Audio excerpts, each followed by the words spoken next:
the historical influences in Game of Thrones. Saddle up your dragons, grab that Valyrian steel popcorn, and follow me as we embark on a wild and epic journey through the labyrinth of historical inspirations that shaped one of the greatest fantasy sagas ever written.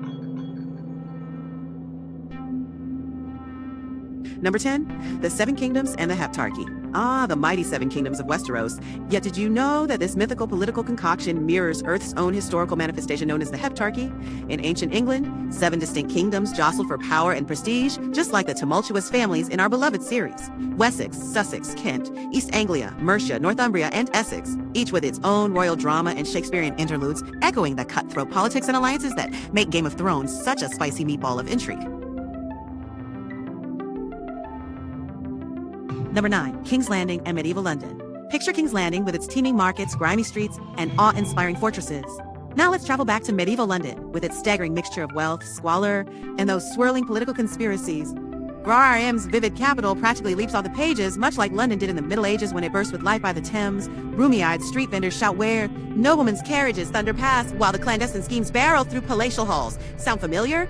Dare say a raven might drop a letter on you declaring, "Welcome to King's Landing, aka your old dear London."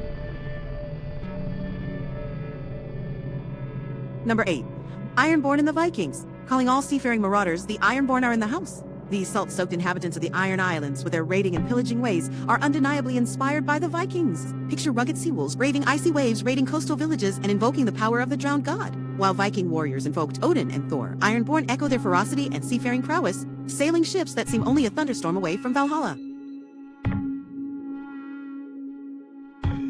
Number 7, Dothraki and the Mongol Empire.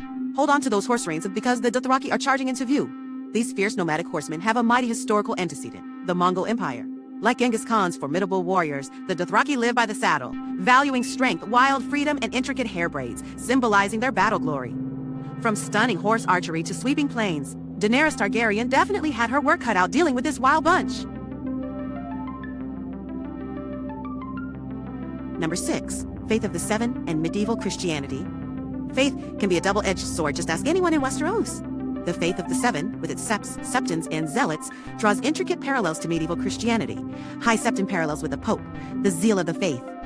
Militant echoes the fervor of crusaders, and the internal machinations, the juicy political and religious power plays, reminiscent of medieval church councils and heretic trials. This sacred and secular dance makes Faith in Westeros as enthralling as any medieval intrigue. Number 5, Targaryens and the Targaryen-Like dynasties. Drag Harris. No historical tour of Westeros would be complete without the dragon riders themselves, the Targaryens, drawing threads from dynastical ruling houses like the Habsburgs and Plantagenets. The Targaryens epitomize royal lineage, madness, and dragon-sized power struggles. Their Valyrian roots and imperial ambitions put them on par with the grandeur and melodrama of ancient ruling houses who sought to carve out legacies as vast as their empires. Number 4, Wildlings and Indigenous tribes. Those beyond the wall, known as Wildlings, echo the age-old tensions between settled civilizations and indigenous tribes. These free-spirited souls parallel ancient tribes like the Picts or the Native American tribes in their love for unbound freedom, primal life, and desperate resistance to encroaching civilizations. The land beyond the wall is their sacred ground, much like indigenous lands wrestled and revered in our histories. Number 3, the Red Wedding and the Black Dinner. To the most chilling I-do's in television history, the Red Wedding. Aghast viewers meet its brutal historical counterpart, the Black Dinner of Scotland. In a ruthless event that prefigures GRRM's Crimson Carnage, a young King James lured the leaders of Clan Douglas under a flag of truce, only to have them executed. Cue Scotland's own symphony of betrayal and bloodshed. Good night, sweet dreams. Hardly. Number 2, the Wall in Hadrian's Wall. The things we do for walls. The North's mighty ice fortification draws chilling inspiration from Hadrian's Wall in Britain. Constructed to keep the Scottish tribes at bay, this ancient Roman marvel echoes the Night's Watch standoff against menacing threats beyond. Picture battle-hardened Romans squinting into the mists, much like our dear Jon Snow pondering the White Walkers. History's echoes turn stones to ice, and legends come alive. Number 1, the Wars of the Roses. Sweep away the snow and castles, and we strike the beating heart of Game of Thrones. The Wars of the Roses. This dynastic clash between the Lancasters and Yorks blooms into the bloody, ambitious tapestry of warring houses of Lannister and Stark.